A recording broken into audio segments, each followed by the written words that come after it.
Ordinary cooked soybeans are not as tasty and can cause a lot of flatulence in the stomach.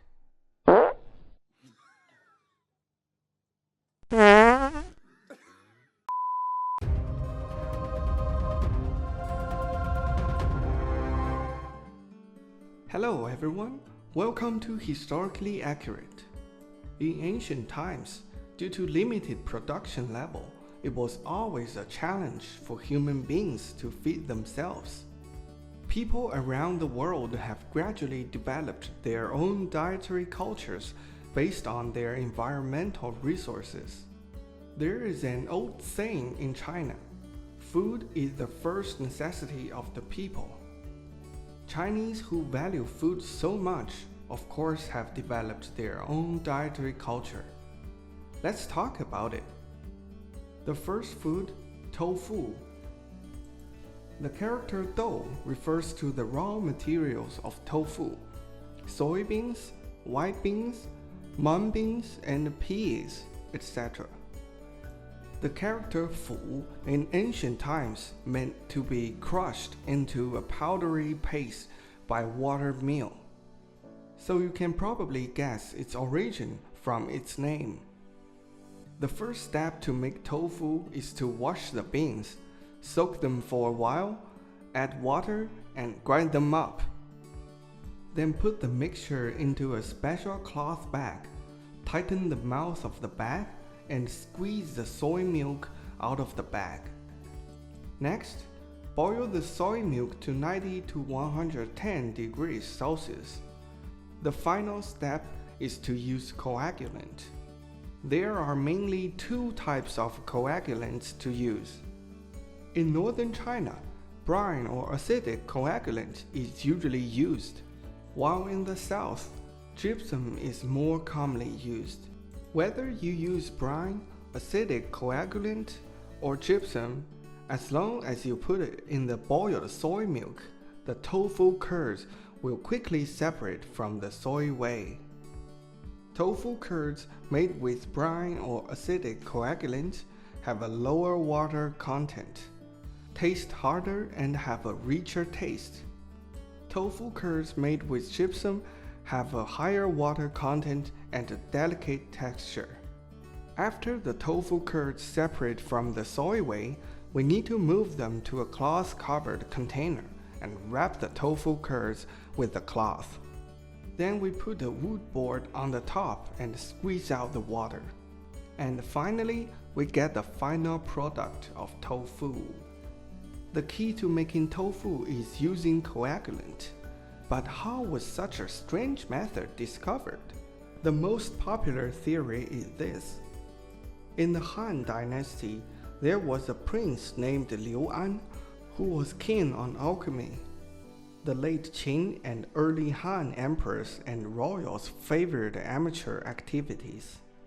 He accidentally spilled some brine into the soy milk and found that the curds were edible. So he invented tofu.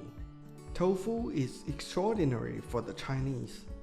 In ancient times, unlike what we do today, people couldn't eat meat whenever they wanted, and their methods of protein supplementation were very limited. While legumes such as soybeans have 36% protein content, which is twice as high as protein content of meat, and are much cheaper. However, ordinary cooked soybeans are not as tasty and can cause a lot of flatulence in the stomach.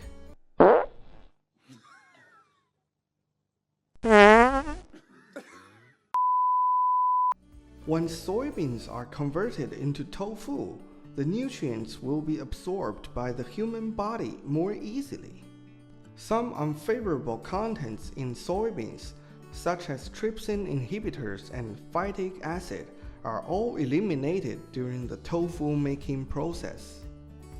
Depending on different tofu making procedures, a wide variety of types and flavors of tofu can be made, such as soft tofu, firm tofu, frozen tofu, fried tofu, extra firm tofu, and stinky tofu, etc. just like cheese, which has a lot of different types and flavors. Various types of tofu can be made into different dishes, such as tofu mixed with chopped green onion, mapo tofu, fried stinky tofu, grilled tofu, boiled tofu, and tofu flour, etc. These many combinations meet the different tastes of people from all over North and South China. Cheap, delicious, and nutritious tofu supplements soybeans. Friendly reminder, even though tofu is delicious, eating too much tofu can cause gout.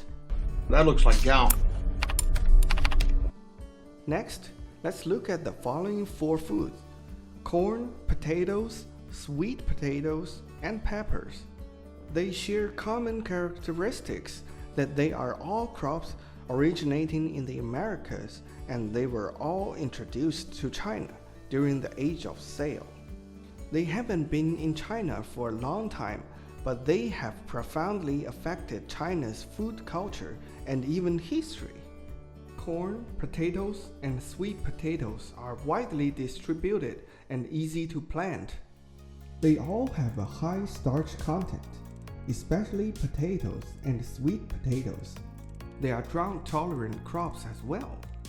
Before the introduction of potatoes and sweet potatoes, farmers always suffered and even experienced famine during a drought. With potatoes and sweet potatoes, ordinary farmers' ability to withstand natural disasters had been significantly improved.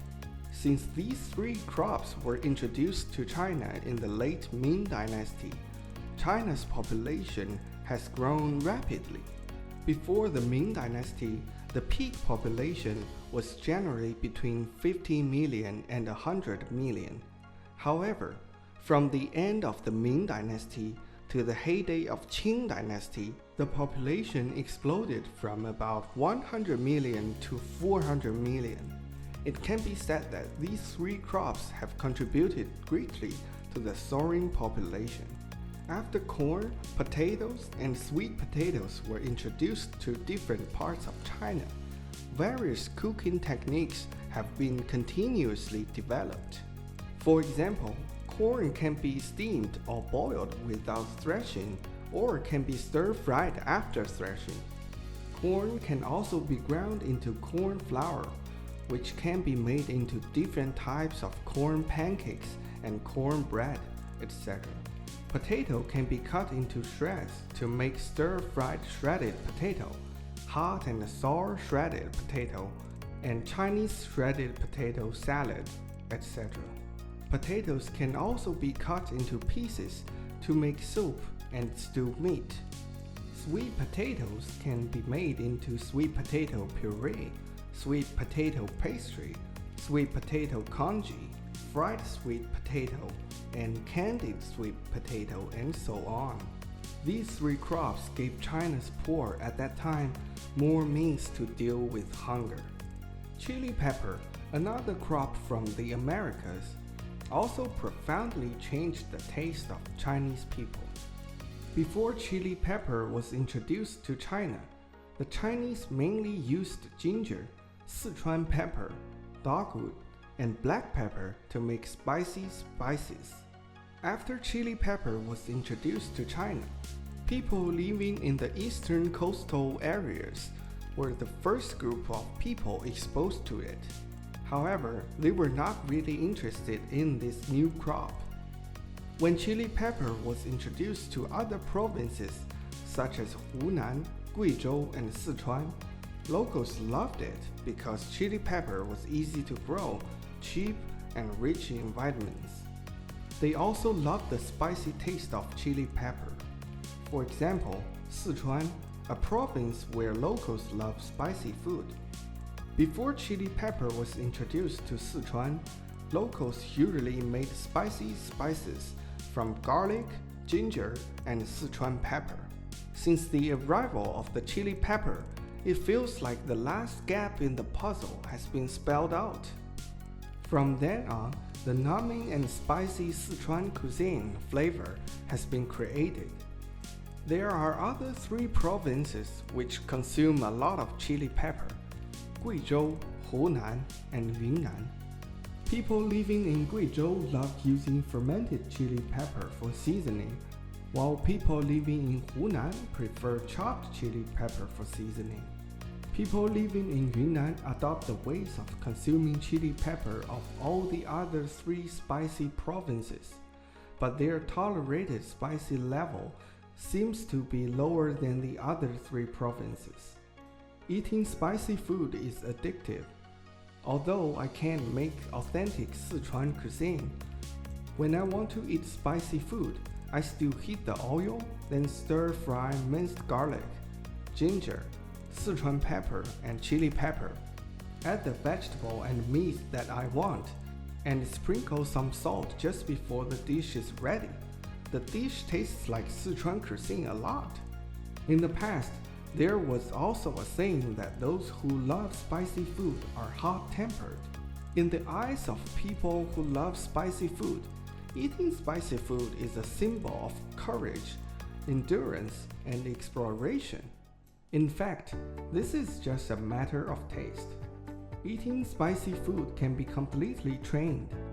For example, Shanghainese people didn't eat spicy food at all in the past, but in recent decades, a large number of people from other regions have poured into this cosmopolitan city, making spicy food a common thing in Shanghai. Some local Shanghainese who never eat spicy food before have developed their love for spicy food. Chongqing hot pot, a local popular food of Chongqing city, has also become popular all over China. It can be said that the spicy taste followed the spicy provincial people who went to work in other provinces and traveled north and south, becoming an indispensable condiment on the Chinese dining table. The crops of the Americas have profoundly influenced the food culture of China and the world. In the future, I will introduce other Chinese food to you. See you next time!